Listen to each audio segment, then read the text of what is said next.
Look, it is extremely sad anytime there is a loss of life of Americans. That being said, I'm going to start getting pretty brutal with my arguments against gun control because the little ones don't really work. After 9/11, did we ban planes? I mean, that's the most human lives ever taken on U.S. soil, I believe. Every time there is a shooting in downtown Chicago, how many people are arrested? How many people are let out? The truth of the matter is that gun control has already been tried.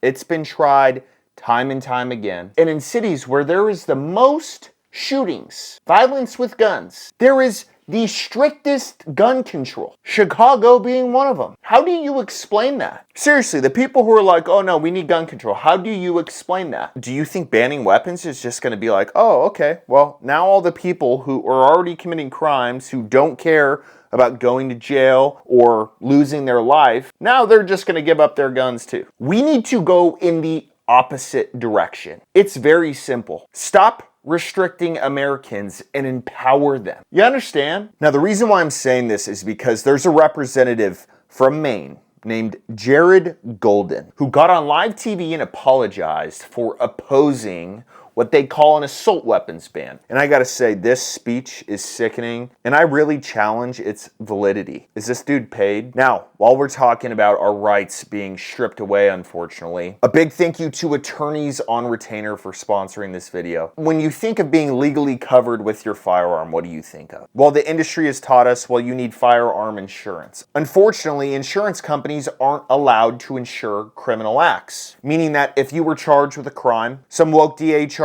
you, a grand jury charges you, whatever it is, insurance companies can't cover you. That's one of the reasons why I switched to Attorneys on Retainer. They're a law firm. When you sign up with them, you're a client of this law firm. And there is no insurance involved with this. So their hands aren't tied if you're charged with a crime. And that's super important to me nowadays because we've seen time and time again, someone shoots someone in self-defense and they charge them anyway. They have a 24/7 hotline where you get to an attorney if you have a shooting in self-defense. They have nationwide coverage and the price is cheaper than most of the other plans out there today. So when you sign up with the link and my code below, they're going to give you $50 off. Go protect yourself and your family with Attorneys on Retainer. So that being said, why don't we get into this guy's just hell of a speech. The fear of this dangerous world that we live in and my determination to protect my own daughter and wife in our home and in our community.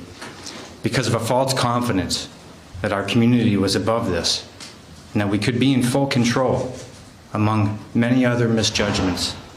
I have opposed efforts to ban deadly weapons of war like the assault rifle used to carry out this crime.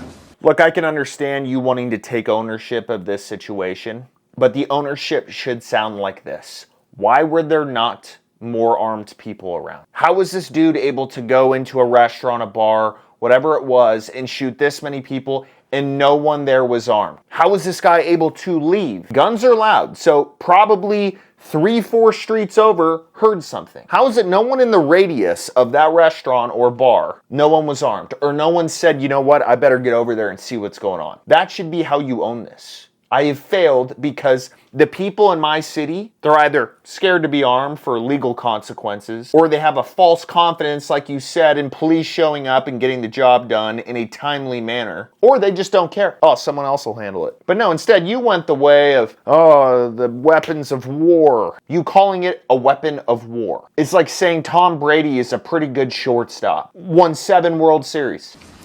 The time has now come for me to take responsibility for this failure, which is why I now call on the United States Congress to ban assault rifles like the one used by the sick perpetrator of this mass killing in my hometown of Lewiston, Maine.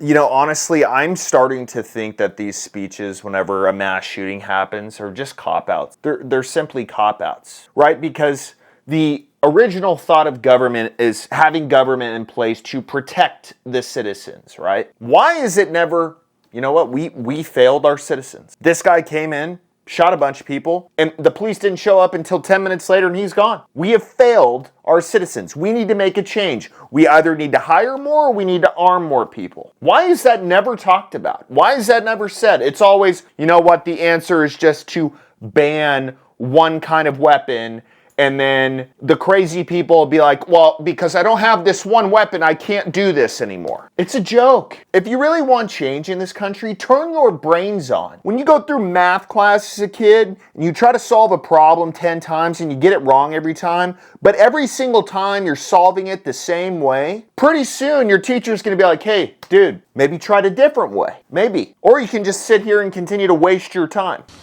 For the good of my community, I will work with any colleague to get this done in the time that I have left in Congress.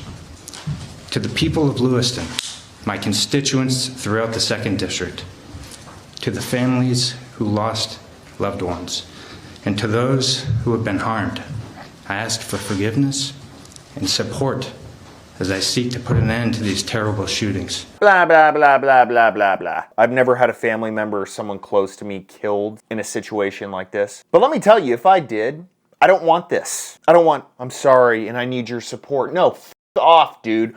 Go kill the dude. They don't want this soft, oh no, now we gotta ban this, and I'm sorry, and I need some support. No, dude. Why would you be saying that you need support? They need support. They need your support by making a change that will actually work. This is common sense. Every time something like this happens, the grip around the Second Amendment's neck gets tighter and tighter. And you guys swear that it's gonna do something, it's gonna help something in this country. Without talking about the culture, without talking about mental illness, without talking about the confused people out there, and there are a lot of them, and that's saying it very nicely. And without talking about people who think it's cool to be a gangster, to walk around and just shoot people all day. They never talk about that. Empower people. Arm more people. It's honestly pretty simple. Take the ATF's budget, take the FBI's budget. Put 2 armed people in every store in America. If you were out in public and you don't have a gun on you, you're taxed, you're given a ticket, or maybe you're even charged with a crime. That's the America where this stuff stops. That's the America that'll stop what's going on in Chicago. Do you think if every criminal knows that you're armed, they're gonna think twice before going into your driveway,